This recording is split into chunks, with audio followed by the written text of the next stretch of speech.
जब भगवान शंकर ने नरसिंह मेहता को कराया रास लीला दर्शन। भारत संतों भक्तों की भूमि रही है, जहाँ बड़े बड़े भक्त हुए। कोई श्री राम का भक्त रहा तो कोई कृष्ण भक्त, कोई श्री विष्णु का भक्त हुआ तो कोई श्री शिव का भक्त। उन्हीं में से एक थे श्री कृष्ण जी के परम भक्त नरसिंह मेहता।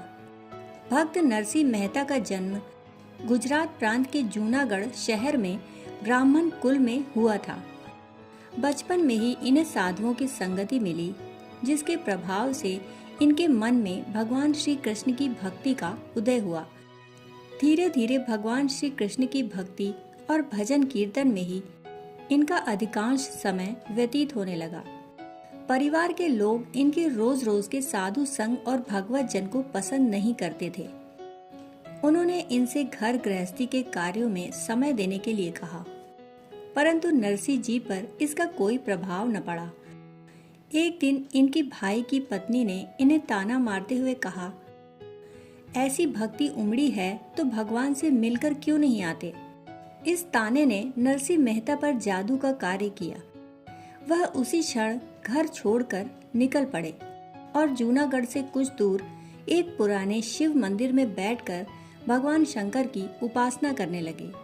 इनकी उपासना से प्रसन्न होकर भगवान शंकर प्रकट हुए और उन्होंने इन्हें गोलोक ले जाकर भगवान श्री कृष्ण की रास लीला का दर्शन कराया।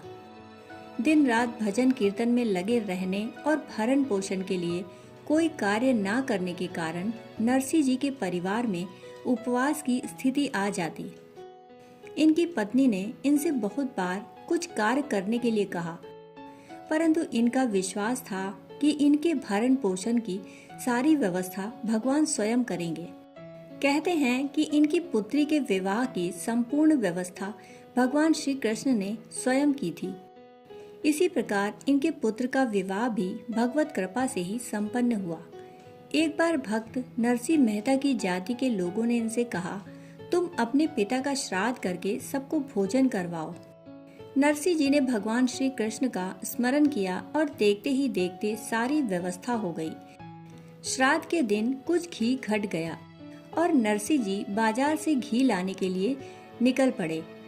रास्ते में एक संत मंडली को इन्होंने प्रभु के नाम का संकीर्तन करते हुए देखा। नरसिंह जी भी उसमें शामिल हो गए और कीर्तन में इतना तल्लीन हो गए कि इन्हें घर घी लेकर जाने की सुध ही न रही।